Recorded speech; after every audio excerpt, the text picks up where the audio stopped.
안녕하세요. 와이메이커 여러분. 218차 맥주인 성경 읽기와 함께하는 와이메이커 총체적 성경 읽기.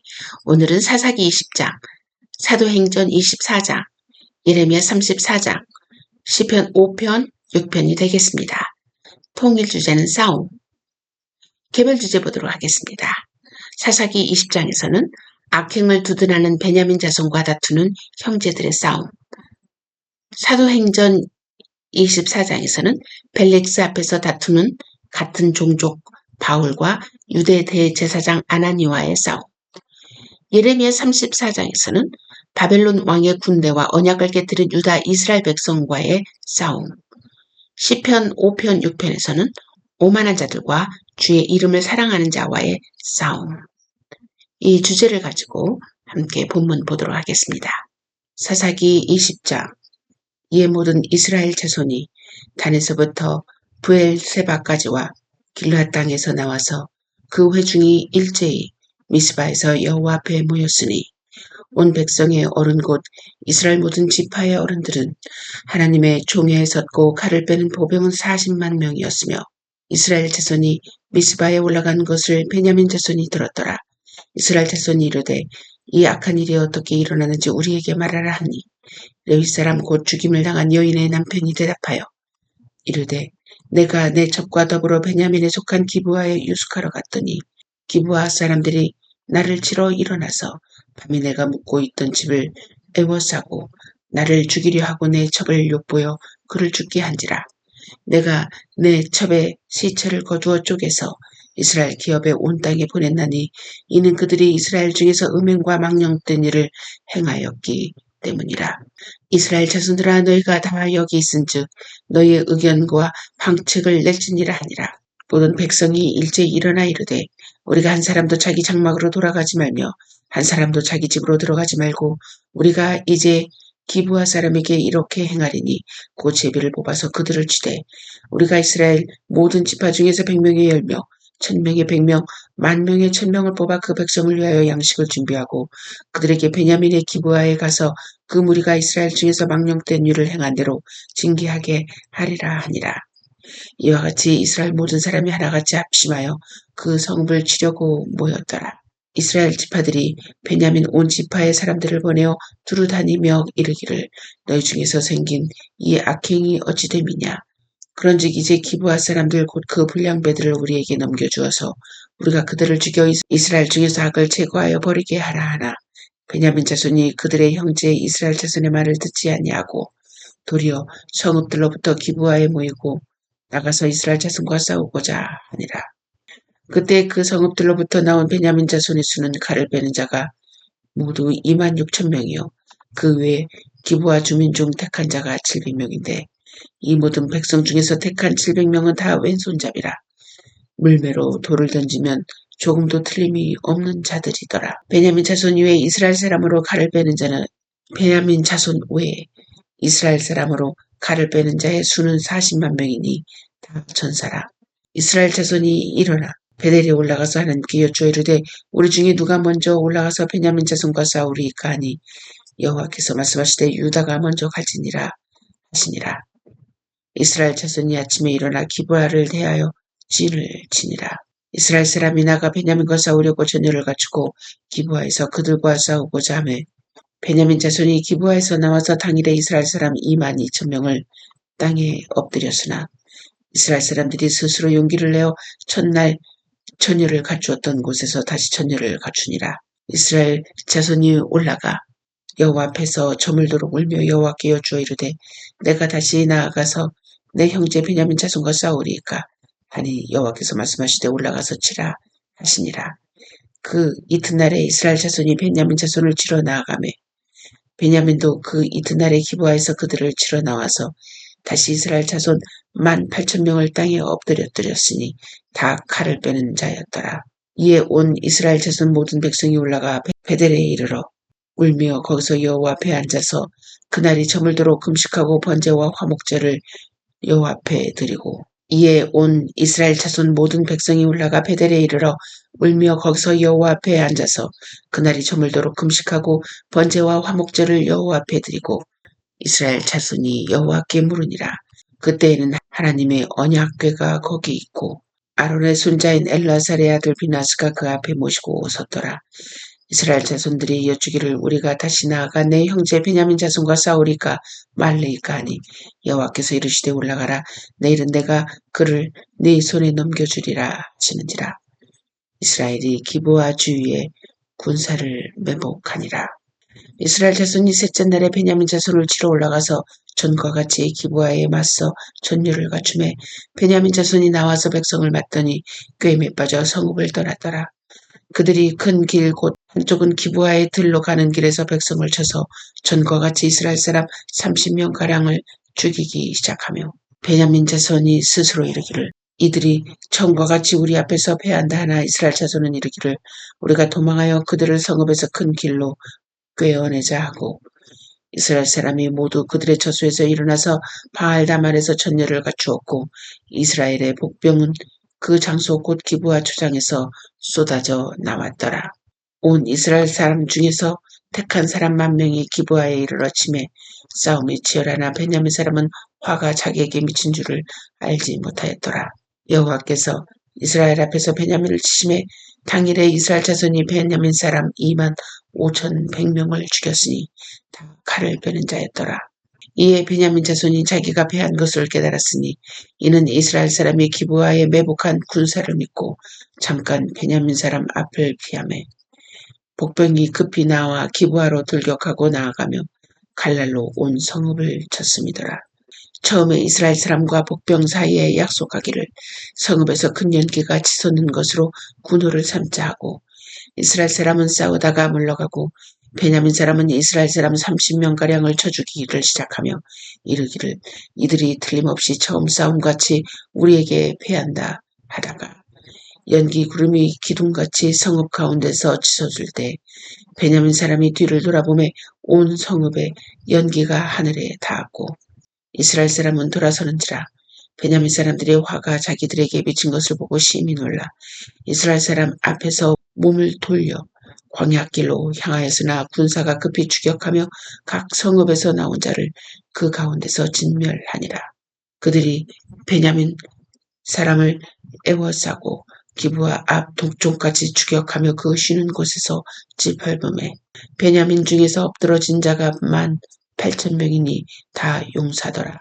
그들이 몸을 돌려 광야로 도망하였으나 림몬 바위에 이르는 큰 길에서 이스라엘이 또 5,000명을 이삭좁듯 하고 또 급히 그 뒤를 따라 기돔에 이르러 또 2,000명을 죽였으니 이날에 베냐민 사람으로서 칼을 빼는 자가 엎드러진 것이 모두 25,000명이니 다 용사였더라.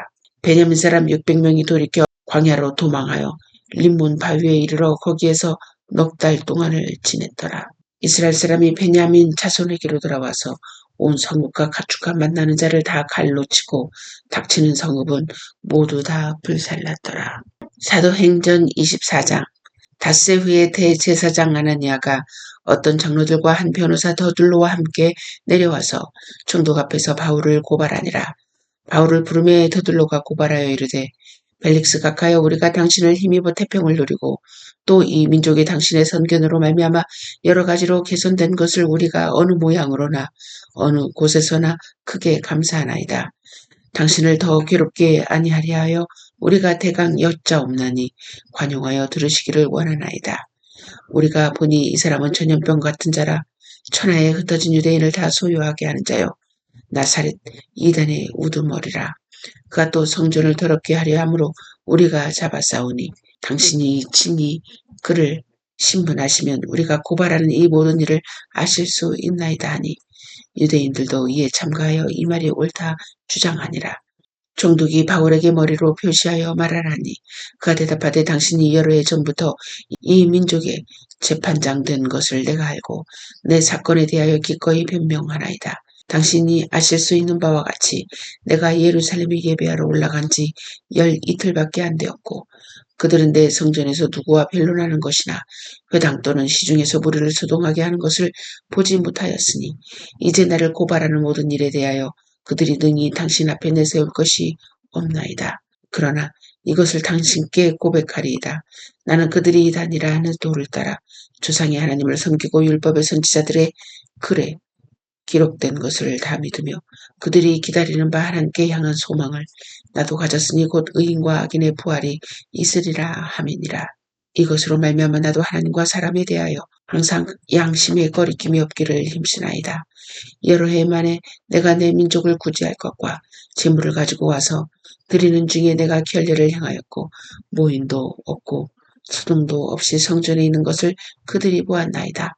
그러나 아시아로부터 온 어떤 유대인들이 있었으니 그들이 만일 내가 반대할 사건이 있으면 마땅히 당신 앞에 와서 고발하였을 것이요. 그렇지 않으면 이 사람들이 내가 공회 앞에 섰을 때 무슨 옳지 않은 것을 보았는가 말하라 하소서. 오직 내가 그들 가운데 서서 외치기를 내가 죽은 자의 부활에 대하여 오늘 너희 앞에 신문받는다고 한 이 한 소리만 있을 따름이니이다 하니 벨릭스가 이 도에 관한 것을 더 자세히 아는 거로 연기하여 이르되 천부장 루시아가 내려오거든 너희를 처결하리라 하고 백부장에게 명하여 바울을 지키되 자유를 주고 그의 친구들이 그를 돌보아 주는 것을 금하지 말라 하니라. 수일 후에 벨릭스가 그 아내 유대 여자 드루실라와 함께 와서 바울을 불러 그리스도 예수를 믿는 도를 듣거늘 바울이 의와 절제와 장차 오는 심판을 강론하니 벨릭스가 두려워하여 대답하되 지금은 가라 내가 틈이 있으면 너를 부르리라 하고 동시에 또 바울에게서 돈을 받을까 바라는 거로 더 자주 불러 같이 이야기하더라. 이태가 지난 후 보르기오 베스도가 벨릭스의 소임을 이어받으니 벨릭스가 유대인의 마음을 얻고자 하여 바울을 구류하여 두니라. 예레미야 34장 바벨론의 느부갓네살 왕과 그의 모든 군대와 그의 통치하에 있는 땅의 모든 나라와 모든 백성이 예루살렘과 그 모든 성읍을 칠 때 말씀이 여호와께로부터 예레미야에게 임하여 이르시되 이스라엘의 하나님 여호와께서 이와 같이 말씀하시니라. 너는 가서 유다의 시드기야 왕에게 아뢰어 이르기를 여호와의 말씀에 보라. 내가 이 성을 바벨론 왕의 손에 넘기리니 그가 이 성을 불사를 것이라. 네가 그의 손에서 벗어나지 못하고 반드시 사로잡혀 그의 손에 넘겨져서 내 눈은 바벨론 왕의 눈을 볼 것이며 그의 입은 내 입을 마주 대하여 말할 것이요 너는 바벨론으로 가리라. 그러나 유다의 시드기야 왕이여 여호와의 말씀을 들으라. 여호와께서 내게 대하여 이와 같이 말씀하시니라. 네가 칼에 죽지 아니하고 평안히 죽을 것이며 사람이 너보다 먼저 있은 네 조상들 곧 선왕들에게 분향하던 것 같이 내게 분향하며 너를 위하여 애통하기를 슬프다 주여 하리니 이는 내가 말하였음이라. 여호와의 말씀이니라 하시니라. 선지자 예레미야가 이 모든 말씀을 예루살렘에서 유다의 시드기야 왕에게 아뢰니라. 그때 바벨론의 왕의 군대가 예루살렘과 유다에 남은 모든 성읍들을 쳤으니 곧 라기스와 아세라가 유다의 견고한 성읍 중에 이것들만 남았음이더라.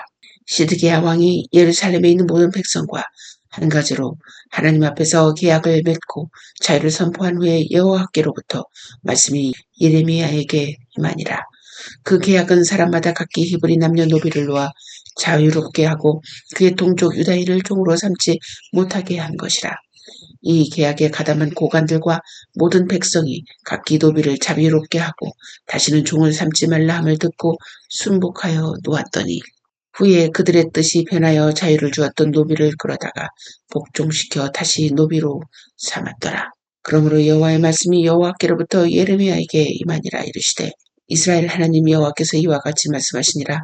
내가 너희 선조를 애굽 땅 종의 집에서 인도하여 낼 때 그들과 언약을 맺으며 이르기를 너희 형제 히브리 사람이 내게 발려왔거든 너희는 7년 되는 해에 그를 놓아 줄 것이니라. 그가 6년 동안 너를 섬겼은즉 그를 놓아 자유롭게 할지니라 하였으나 너희 선조가 내게 순종하지 아니하며 귀를 기울이지도 아니하였느니라.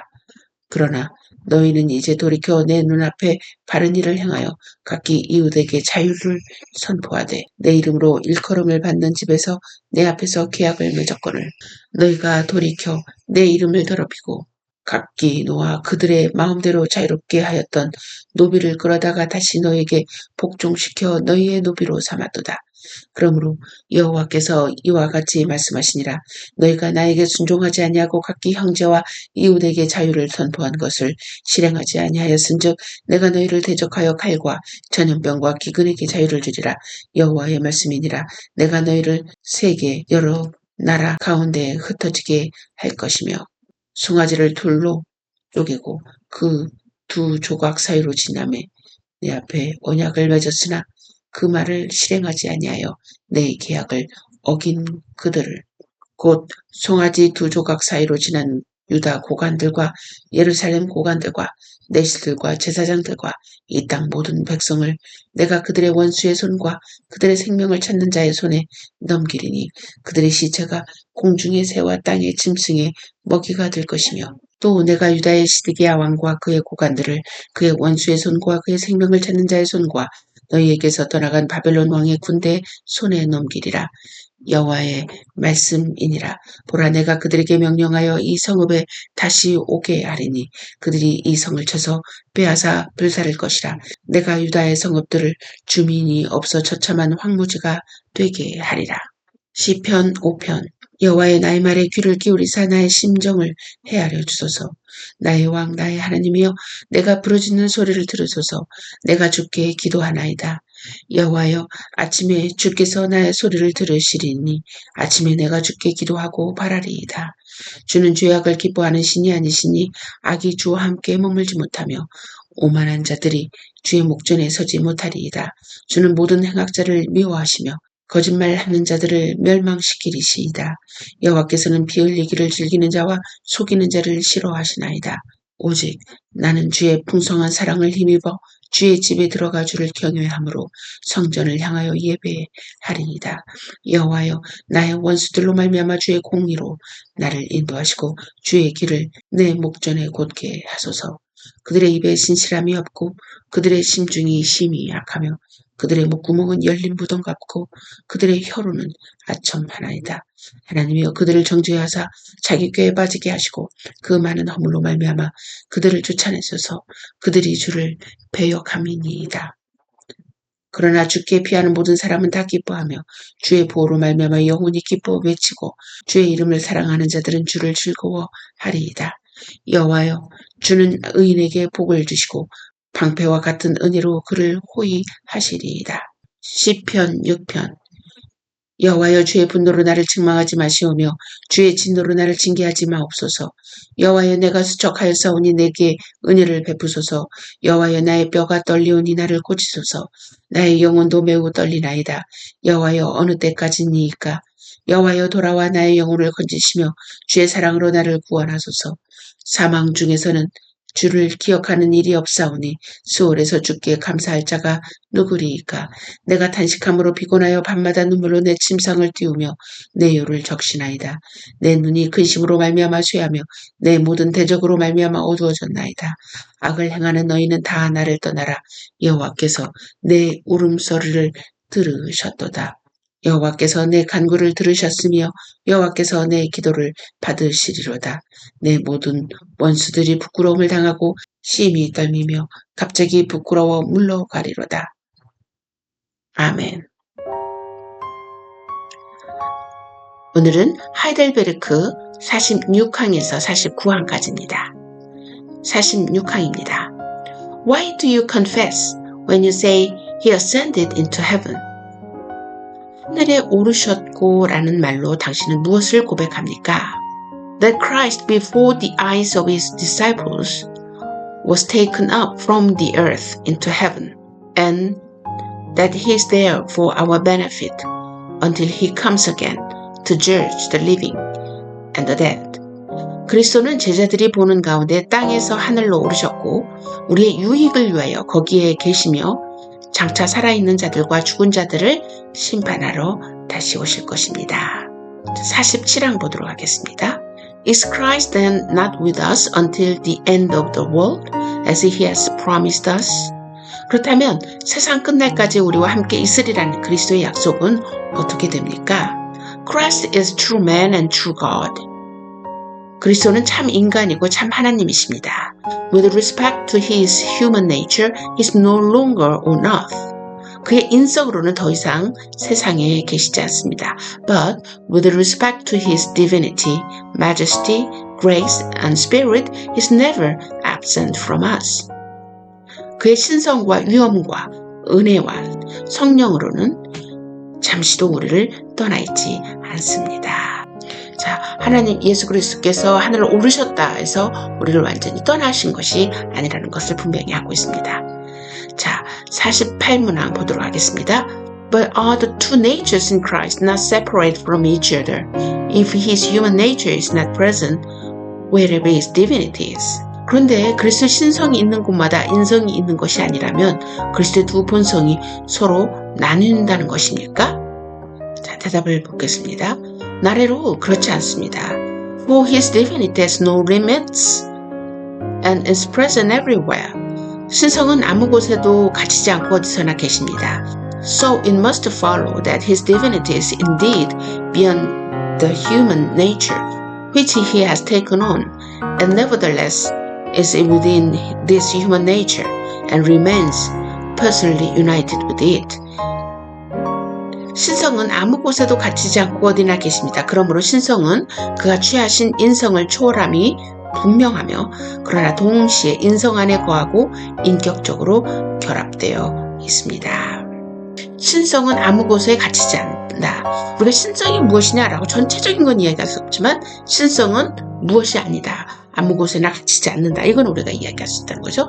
어디나 계십니다. 우리가 이야기할 수 있고 그리고 신성은 인성을 초월합니다. 말할 수 있고 분명합니다. 라고 말할 수 있고 동시에 인성 안에 거하고 있습니다. 라고 말할 수 있고 인격적으로 결합되어 있습니다. 라고 말할 수 있다는 거죠. 자, 그래서 우리가 이것을 통체적으로 통전적으로 다 이해할 수 없어서 이거는 아니다. 라고 부정할 수 있는 것이 아니라 이것은 하나님의 신비한 영역이라고 우리는 인정할 수밖에 없고 또 우리가 그것을 다 이해할 수 없다고 해서 부정할 수 없다는 사실 여러분 꼭 기억하시기 바랍니다. 자, 49번째 문항입니다. How does Christ's ascension into heaven benefit us? 그리스도께서 하늘에 오르심은 우리에게 어떤 유익을 줍니까? First, he is our advocate in heaven before his Father. 첫째, 그리스도는 우리의 대언자로서 하늘에서 우리를 위해 그의 아버지 앞에서 간구하십니다. Second, we have our flesh in heaven as a sure pledge that he, our head, will also take us, his members, up to himself. 둘째, 우리 몸이 그리스도 안에서 하늘에 있으며 이것은 머리 되신 그리스도께서 우리 지체인 우리를 그에게로 이끌어 올리실 것에 대한 확실한 보증입니다. 그죠? 그리스도께서 하늘에 계심으로 말미암아 우리를 올리실 것에 대한 보증이 될 수 있는 거죠. Third, he sends us his spirit as a counter pledge, by whose power we seek the things that are above, where Christ is, seated at the right hand of God, and not the things that are on earth. 셋째, 그리스도는 그 보증으로 그의 성령을 우리에게 보내시며 우리는 성령의 능력으로 말미암아 그리스도께서 하나님 우편에 앉아 계신 위의 것을 구하고 땅의 것을 구하지 않습니다.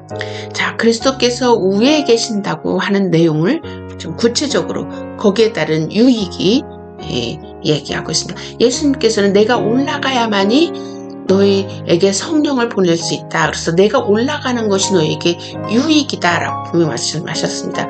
그 유익의 내용 중에 하나를 말씀하신 것이 그래야 보혜사를 보낼 수 있다라고 얘기하셨는데 성 예수 그리스도께서 위에 올라가심으로 말미암아 우리에게 주는 유익을 지금 하이델베르그는 뭐라고 얘기하고 있냐? 그리스도께서 그의 지체인 우리를 그에게로 이끌어 올릴 수 있는 확실한 보증이 바로 하나님이 하늘로 올라가십니다라고 이야기하고 있고 또 하나님이 그의 우편에 안 계심으로 말미암아 우리가 위의 것을 구하고 땅의 것을 구하지 않는다라고 이야기하고 싶고 또 예수님께서 말씀하신 대로 보혜사 성령을 우리에게 보내신다라고 하는 그 많은 유익을 지금 하이델베르크에서는 이야기하고 있습니다. 자, 위의 신조의 내용을 함께 큰 소리를 외치면서 하나님께 나아갑시다. 1. 예수님은 하늘에 오르셨습니다. 2. 예수님은 심판하러 다시 오실 것입니다. 3. 예수님은 성령으로 잠시도 우리를 떠나지 않습니다. 4. 그리스도는 우리의 대언자로서 우리를 위해 간구하십니다. 위의 내용들을 묵상하시면서 우리의 죄를 대신 갚아주시기 위하여 십자가에 흘리신 그리스도의 피의 가치와 효력을 함께 묵상하며 하나님께 감사를 올리는 시간을 갖도록 하겠습니다.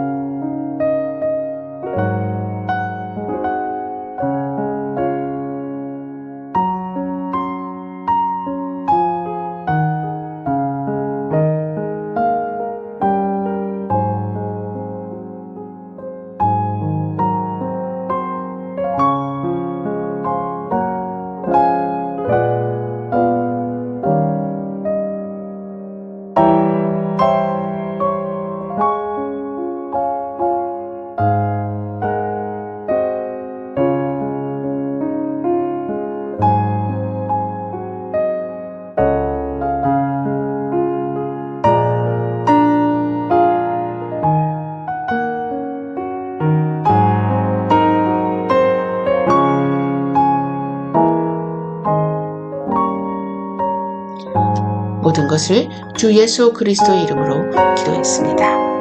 아멘.